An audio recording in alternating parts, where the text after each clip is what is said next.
جحفتنا ما روج باش تماشوان هجا فيهم الشك حوالي ما روجنا مجار ومرحبا بقاسين في ساعتي مرحبا بخيراتي ما مستتشتكو از مرختكم فكرته نها يا هري مهم عاجل لبيشيامه البت اف بواجويا لتركيا وباكوري كردستانيه پیوا گریدای البته روجاوی کردستان سوریه جی هست پیشکتنی پر گرینگ چه بود وان روزین داویده لروجاوی کردستان هست کی کو پیش تا هاتبو آمده کردن چوا کو هاتبو یعنی حاضری هبو او هیت چو شامه هفدیتن چه بو چه نبو انجام چیه چقاس کفش بو هم دزانن لی آنها حالا حاضر تشتکو ام دبینن چقاس راست نزانم اما ختماندن کی خویات که لترکیه دوی پیوا جویده جبر کو هری داوی لگوری پیلانی دویابو همی حبسی سربست باطنه بردن قنبه مروین دعوا کرد و کردستانی سربست باطنه بردن مروین دوزا پککی هاتنه گرتن سربست باطنه بردن اما هم دبینن تیدا تونهه دوان آمده کاریان دا تونهه پیشنیاز AKP هاته bu ama دقیقا داویده وکشاندن چیه؟ مسئله چیه؟ AKP چما خواه گران کریه؟ دولت باقچلی چما خواه گران کریه؟ اپراسyon askeri jî laliye kidin yani. Ya rastî jî divê meriv du aliya ve meseleyê binirxîne. Yek ji alî tevgera Kurd ve ku em bêjin 27 mijdarê de bernameyê xwe 27 Sibatê de bernameyê xwe bi rengekî bawayekî stratejîk ji devê Birêz Abdullah Öcalan eşkere kirin. Ew banga Aştî û Civaka Demokratîk bangekî stratejîk e û ji bo peşeroja tevgera Kurd jî nexşeyekî nîşan dide. Ji alî din jî em bêjin kiryarên dewletê ye. Bi rengekî ji alî dewletê ve tê xwestin ku hûn gavan biavêtin. Lê feqet ez her diya bi hev re girê nadim. Bêguman gava meriv pêvajoyekî difikire bi gor pêvajoyên cîhanê ya ku hetan wa hatiye çêkirin yan jî ew ezmonên ku li gel Kurda û dewleta Tirk hatiye çêkirin dewlet tişkî kiriye tevger tiştek kiriye dewlet tiştek kiriye tevger tiştek kiriye bi vî awayî em bêjin bi gor bazariyekî nexşeyekî hevbeş meşya. Ama bendewariyên civakî wisa ne mawî. Ez vî bêjim yani lê niha tiştekî din xuya dike. Ev pêvajo naş bi pêvajoyên din yên li Tirkiye û Bakurê Kurdistanê hatiye çêkirin û her wa naş bi pêvajoya din yên cîhanê jî. Çima yani Birêz Öcalan gava herî du mahî di destpêkê davetin. Çi bû got pekke misyona xwe temam kiriye û her wa şerê çekdarî jî wek em bêjin rê û rêbazekî têkoşîna siyasî hetan û hate bi kar anîn lê ew rê û rêbaz jî ji niha û pê ve êdî pêwîst nake ku Kurd bi vî rengî bi kar bînin. Yani rê û devlet gav bavêje navêje. Bavêjî jî navêje. Ew serê xwe ye. Stratejîk e yani heviya biryarekî stratejîk e. Piştî vê biryarê piştî vê bangê yek û esas vê biryarê bi cîban yana pekke bixwe bû û pekke jî 5 heftê Gulanê de kongra xwe berhev kir ji tiştekî din jî mesela eger bi rastî ew pêvajoyên ku li cîhanê hetan wa çêdibû yan jî ew pêvajoyê ku li Tirkiye hetan wa çêdibû me lê bi deryana diviya bu kongra pekke çênebe. Çima çênebe? Çünkü devlet ne êriş dara westandin. Devlet ne yek gavek avet tiştekî nekir. Zemîn tunebû lê li hember ku zemîn jî tunebû pekke kongra xwe berhev kir bi vî awayî peyamekê jî da. Peyamayî çi bû? Digot tu her çi bikî bi çi awayî tev bigerî ez ê ser biryara xwe bim ser esasa xwe ez ê tev bigerim. Ji bo ku ez kongra xwe bicivînim pêwîstiya min te tune ye. Pêwîstiya min avetina te tune ye. Et karim gavên xwe jî bavim. Niha jî qenaeta min ew e ku ji bo biryarên kongrê xwe pêk bîne pekke dest bi xebatê xwe kiriye. Hatta dawiyê jî wê bi gor biryarên xwe tev bigere wê xwe ji bo pêvajoya nû ji bo têkoşîna piştî fesehkirina PKK û çekberdana PKK Reu revazê xwe ji nû ve wê çêbike. Ama se tiştê tu dibêjî rastin wisa bû lê dewletê dîsa jî hêsaniyekî derxist rêbera ku dîsa jî karî tevlê kongrê bibe bi peyamê xwe êdî bi rêya hin ciyan de dewletê rê vekir ku ji bo kongre çêbe ew laliyekî ama herî dawî Duran Kalkan dibêje ev biryarê ku me girtine girêdayê hin şertan e. Dewleta Tirkiye ger gav navêje ev biryarê ku me girtine wê wisa bimînin. Nakevin meriyetê. Duran Kalkan tiştekî din ya balkêş jî dibêje. Meriv hevpeyvîna Duran Kalkan divê ji serî heya binî bi hev re girêdayê bixwîne. Mesela tiştekî din li wir dibêje ku ev pêvajoya niha ku hatiye destpêkkirin bi rengekî demokratîzebûnê ve girê dide. Yani eğer peşketin li layê demokrasiyê de ji alî demokrasiyê de çênebe ev rê ku pêk nameşe. Ji bo vê demokratîzebûn ji bo hemû civatê pêwîstî. Yek ya dide jî cîkî dibêje ku em ji bo dewleta Tirk gav bavêjî ku tiştê ku em dibîzin dibêje ku li bendeyê ku çekberdan were temam kirin. Hatta raddeyekî dibe em wê jî fehm dikin. Hatta raddeyekî em wê jî fehm dikin lê feqet bi civat hemû kes jî bizanibe ku eger demokratîzebûn pêk neyê û bi vê demokratîzebûnê jî bi çareseriya pirsgirêka Kurd ji alî civakê ve hemû awayekî giştî bi rengekî neyê piştgirîkirin yan jî ji bo gavavetirê dewlet van helwestana bicîneyê de ew ê bi ser nekeve. Yani ne ku wek şertek datîne pêşiya dewletê. Dibêje ku ji bo pêşketina van xalan dibe dewlet berpirsiyariya xwe bicî bîne. Hatta raddeyekî belkî derengmayîna wî tê fehm kirin feqet piştî raddeyekî ew nayê fehm kirin. Ev ya jî tabî gelek sedemên wî ye. Meriv nikare ji hev girê bide. Çima? Çünkü îro li Tirkiye bi qasî misqalî zerre vê gav jî behsa demokrasiyê mirov nikare bike. Yani ev ya nayê wê mehna ku wê operasyona li hemberî Kurda rawest wê nizanim Kurd karibin bi hêsanî kongra xwe çêkin nizanim çi xebatê xwe siyasî çê bikin. Hatta war jî bû yani li Dêrsimê ji bo bîranîna her du şehîdên PKK lû rêw resmekî çêkirin parêzgerê Dêrsimê dijberiya wî kir li hember vê yekê Wezareta Navxwî wî ji kar girt yekî din avêtûr falan bêvan fakat ev ya nayê wê maneyê ku her tişt Tirkiye çareser bûye. Tirkiye tiştek çareser nebûye vê gav. Li Tirkiye ne ji alî demokrasî ve ne ji alî hukuk ve ne ji alî em bêjin yasayê ve ne ji alî karanîna parlamentoyê ve bi çi awayî ve tu gavek nehatiya ve. Çima navêjin astengî çi ye? Nakokî heye navandê. Çima nakokî heye? Em bêjin aliyekî vê pêvajoyê di nav dewleta Tirk de em bêjin aliyekî MHP bi MHP pêşeroja dewletê difikire. Yani ji pêkat ew tiştên ku li rojhilata navîn bi taybet piştî şerê İsrail û Filîstînê em bêjin Hamas û İsrail'e dest pêkiriye, Hizbullah û İsrail'e dest pêkir ji bo pêşeroja Tirkiye xeterekî mezin dît. Çima rojhilata navîn ji nû ve tê sazkirin û di vê sazkirinê de jî destê dewletê nexurti. Çima nexurti? Ji ber ku bi Kurdara dijmilatî dike nexurti. Ji ber ku bi Kurdara şer dike nexurti. Hat xwendin ku eger Kurd û Türk bi awayekî lehevkirinek nabên awan de çê nebe ji bo Tirkiye jî xetere belkî ji bo hemû rojhilata navîn jî xetere yani şerekê ji Iraq û Sûriye zêdetir, xirabtir û mezintir dibe ku pêk were.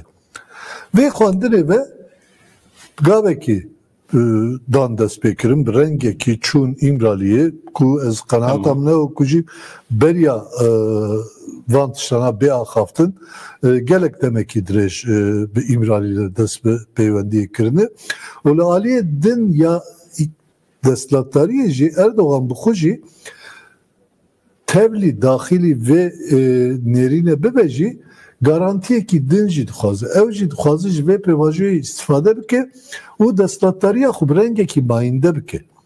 Yani jbo destnatlariya xwe jî garantî dixwaze piştî vê pevajiyê jî belkî hin garantiyan dixwaze. Yani tena serê xwe ne wekî ewa bekayê dewletê difikire ya din jî hesabekî wanê din jî heye bi qenaata min. Ew jî çi ye? Hê jî li pey dek û dolaban e bi taybet ser Sûriye. Yani niha mesela bi Trump re telefonê re axivîn. Piştre peywendiyê xwe gel İsrailê bi rengekî ji nû ve çêkirin. Dest bi hin bazariyan kirin. Dûr de hatta hat gotin ku bi awayekî eşkere ji Trump re teklîf kirine ku dibêjin başûrê Sûriye bi re aîdî İsrail bi her awayî ve û bakurê başûrê Sûriye bi re her awayî xwe ve daxilî İsrailê bi İsrail bi re kontrolayî bike, bi re emnayiya xwe jî wir bigire. Lê heman tirs û fikar ji bo Tirkiye jî heye, ji bo wêyekê jî divê em jî bakurê Sûriye kontrol bikin. Tabii divir de tiştekî din heye. Gava İsrail Sûriye bi gor berjewendiyê xwe kontrol bike, ew tişta ji bo cîhanê xeterek çênake.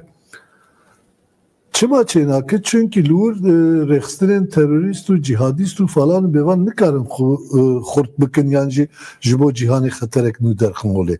Lê feqet heman tişt Tirkiye li bakurê Sûriye çêbike, yani ew kontrola hêzên desthilatdar yên cîhanê bidin Tirkiye, ew ê li wir axekî ku ji bo hemû cîhanê xetere be ve terörist biafrîne. Yani tiştên ku li Afganistanê, tiştên ku li Pakistanê di dema xwe de çêbû, hatta raddeyekî tiştên ku em bêjin li Iraqê çêbû ve heman tişt li bakurê Sûriye jî çêbe.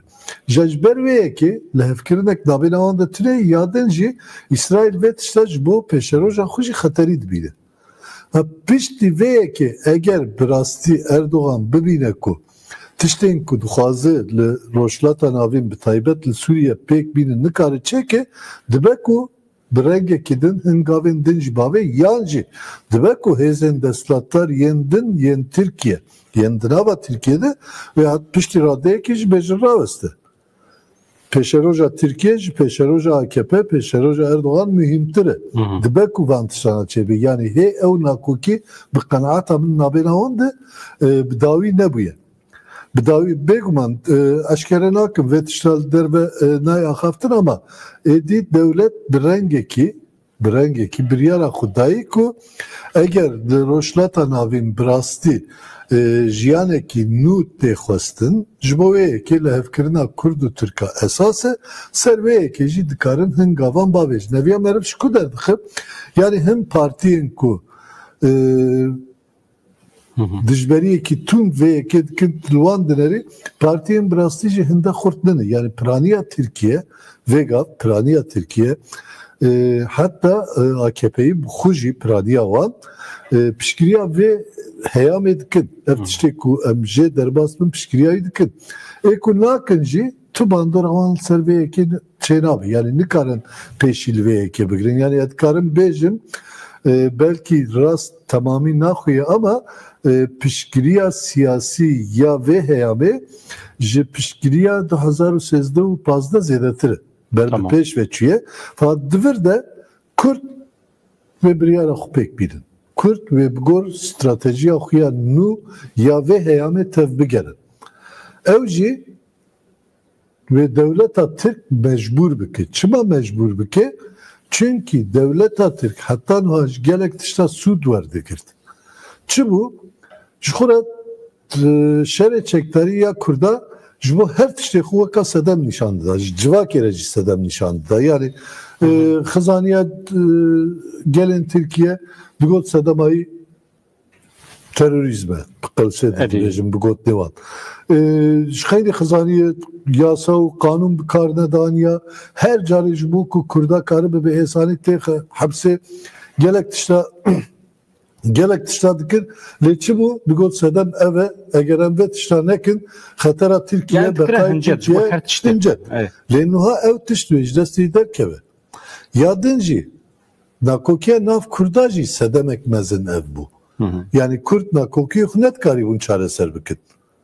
Nakokiyên navxwî yani ew tiştê ku em bêjin hem li Rojavayê Kurdistanê bandora xwe ser pêşeroja Kurda dikir, hem li Başûrê Kurdistanê, hem li Bakurê Kurdistanê. Rast e, ew hewaya sar a siyasî di navbera rêxistinê Kurdistanê de qismekî mezin Kısmekî mezin rabû. Îjabana hemû destkeftiyên Kurda jî bê bixure biparêze. Eger destkeftiyên Kurda bixure bê parastin. Eger tekliyên navxweyî Kurda divê heyamê de baştir bibe. Eger li Rojavayê Kurdistanê bi rastî jî pêşketinên mezin çêbe yan jî bi rengekî Kurd êdî li wir bibin xwedî statûyekî fermî, ne xwedî statûyekî de factoyekî ya wekî wiha û her wiha ev pêvajo li Sûriye ber bi pêş ve biçe bêguman wê Kurd di desthilatdariya Sûriye'de jî ciyê xwe bigirin. Yani tena serê xwe wê li herêmê xwe desthilatdar hemû nebe. tiştê tu dibêjî Tirkiye gav bavêje navêje. Ne meseleye evaya meseleye navxweyî Kurdan e, stratejiya Kurdan e ji bo projeyekê demdirêj Ez wisa difikirim. divê pêk bînin û seqrar jî dane. Niha meseleyekî din eger giriya dewleta Tirkiye li paş keve dewleta Tirkiye bibîne ku êdî ne di xeteriyê de ye tekiliya xwe bi Amerîkayê re İsraîlê re welatê Ewropayê re baş bike hem derheqê Rojava da Sûriye'de û êdî hewcedariya dewleta Tirkiye namîne bi Kurda re lehev bike. Ew ê çawa be? Wê demê Derînekî bi qenaata min yani fantastik e. Tiştekî ne realîst e. Ku realîst bana hatta nuha dahancar pek dahat. Eger realîst bana hatta nuha dahancar devleta Türk erişên xwe didomand û çi car behsa vê pêvajoyê nedahat kirin. Yê ku devleta Türk aniye vê raddeyê ew tiştê ku tu dibêjî ji ber ku nedkarî bû bike niha mecbûr maye. Yani em bêjin devleta Türk bi kefa xwe negotiye ku ya meseleyekî wisa heye em vê tişta çareser bikin çareseriya vê tişta çi ye çareseriya vê tiştê îmraliyê em dikarin gel birêz coran biaxivin û van tiştara çareser bikin. Lê tiştê wisa çê nebû. Devleta Türk van tiştana hemû ceriband. Çima em dibêjin van tiştana hemû ceriband? Devleta Türk piştî pêvajoya çareserî ya 2015 xira bû planê ku 2014 çêkiribû xist meriyetê. Ew plan çi bû? Plana çokdanînê bû. Ne wisa bû? yani wê demê dewleta Tirkiye ketiye ser rêyekî bêveger. Mecbûr e Mecbûr e ama vê mecburiyeta xwe jî gava pêk bînin niha naxwaze di nav xwe de em bêjin aloziyekî eşkere bike.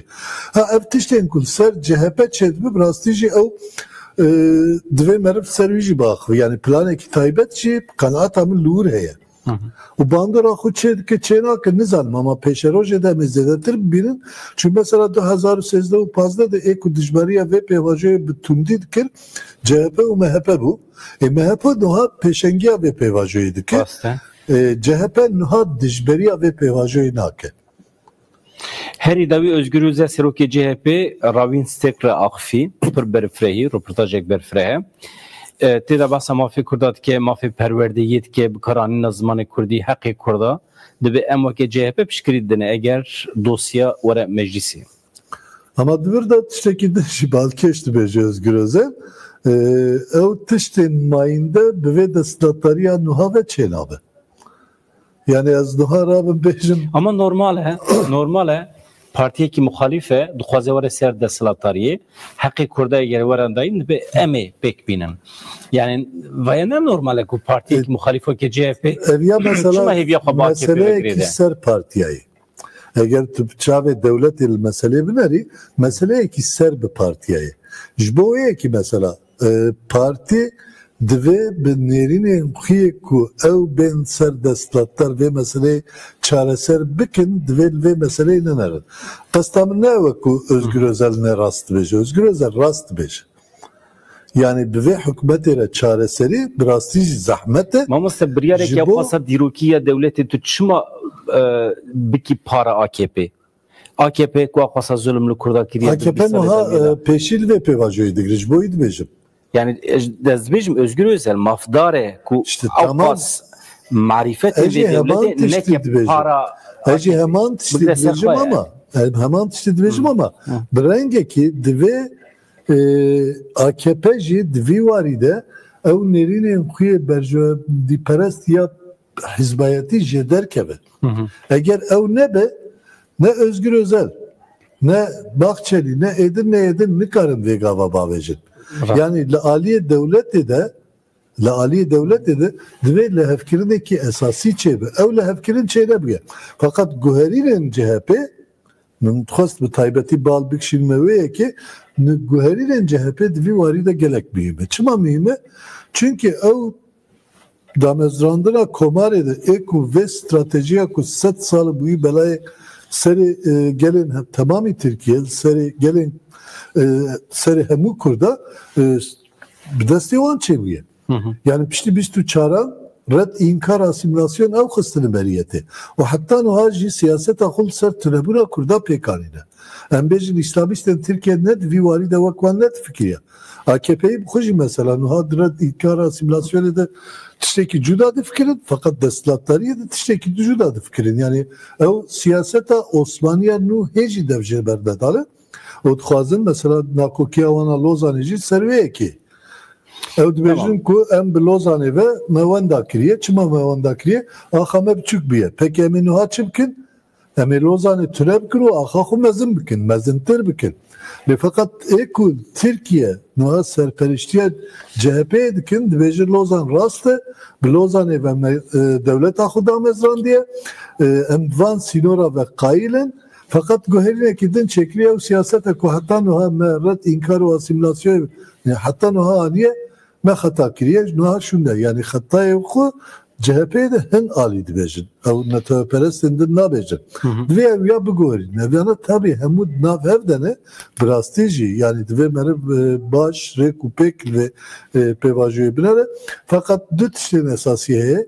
Yek aliyê Kurda divî tiştî de siyaseta xwe rêk û pêk bi gor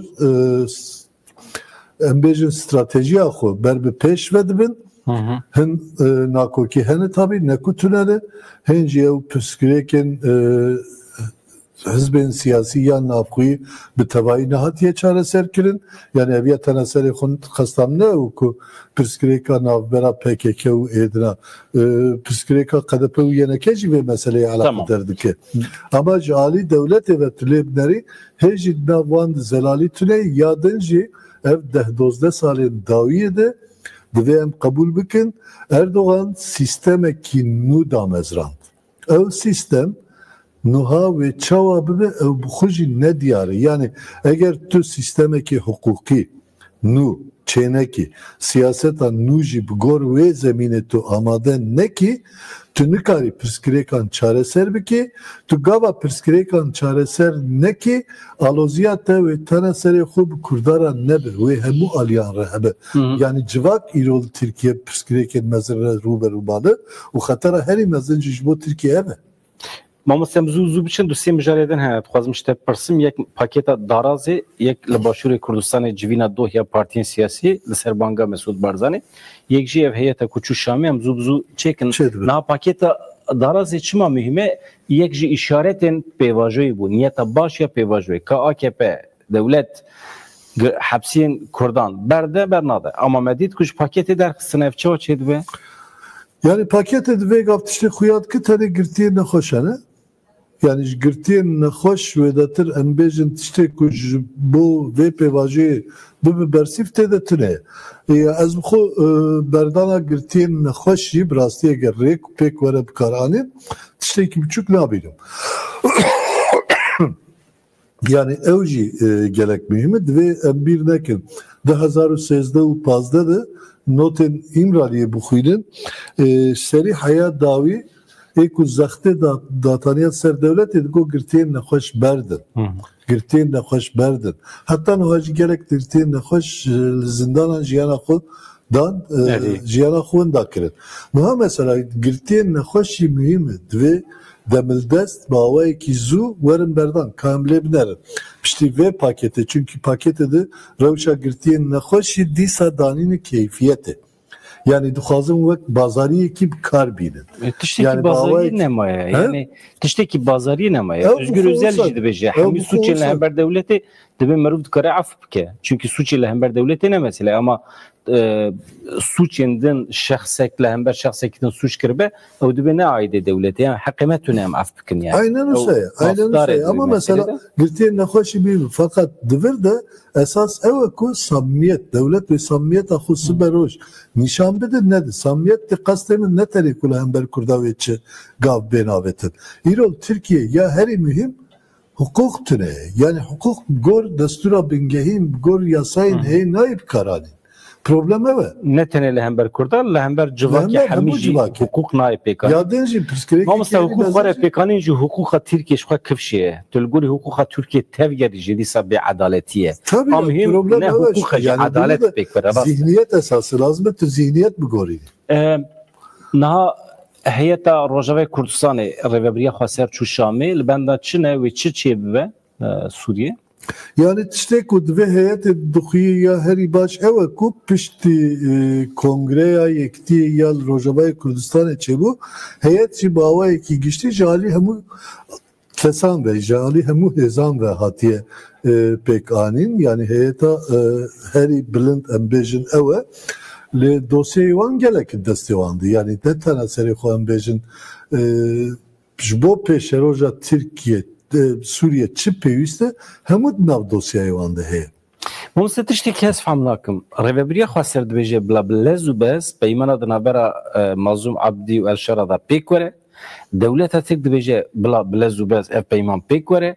Herkes dibe bila ev peyman pêk were. Çi ye yani? Ama ajanda evan nevseye. Mesela ajanda evan. Yani tiştem juraya giştire dibêjin nikarin dijberî bikin. Gava diraya geçtirdi dijberiya wan tişta bikin ve gelek kes jî dijberiya wan bike dijberiya şara jî bike dijberiya devleta Türk jî bike le fakat dibinî de jî ji bo ku ew pêk nê gava davêjin yani şara dehê adarê di peyman mor kir diro şûnde destura bingehîn ya nû ji raya giştira ragehan ku tê de yek tiştek tüne bu yani gor peymanej bu xwedê yek gotine ki herkes ilgorî xwe tercüme dike wê navaroka peymanê ji wî ve de tir yani dixwazin wext jî qezanç bikin lê feqat heta dawiya vê salê bi rengekî wext ji wan re jî hatiye dayî bêsînor nene wexta wa ya din jî tiştekî balkêş yani bi qenaata min şer a zêdetir baweriya xwe bi Tirkiye nayîne Bugor Türkiye tevna gere. Ma sistema ku şar aduxazı çeke sistemeki vaka Suudi Arabistan'a. Sistemeki vaki embejin Ürdün'ü Katar'ı.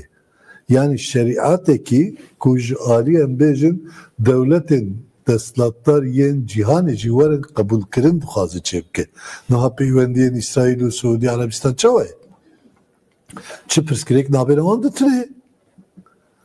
Siber şarajı hemen tişti çebike ve kesek bir şarayla ala kadar nebece teçma van insanına idam kiriye teçma nizanım ara kadar kiriye nizanım te kafe ve davet ve nizanım çu falan ve van te kadar kiriye te jiyanj gel ne işte derdivan ne ve böyle fakat ve tiştabe person siber oj emnahiye İsrail'ciye nelciye jibo velatin rojavayı hebuna Suriye xetera an ne yani ev cihadist ve elvan dera xu perverde bikin o dureji ve warin le Avrupa'yı bombayan bitakinin anna pirskirek divi varide jibo ev pirskirek yani jibo vet işte şara de fikri eğer sistemeki büyü rengi ya şer'i çebike tkare kurdajı navda bifetsini yani ev işte 1924 devleta Türk Lozan'ı ve Çekir nuhaji şara de fikir ku be hemen rengi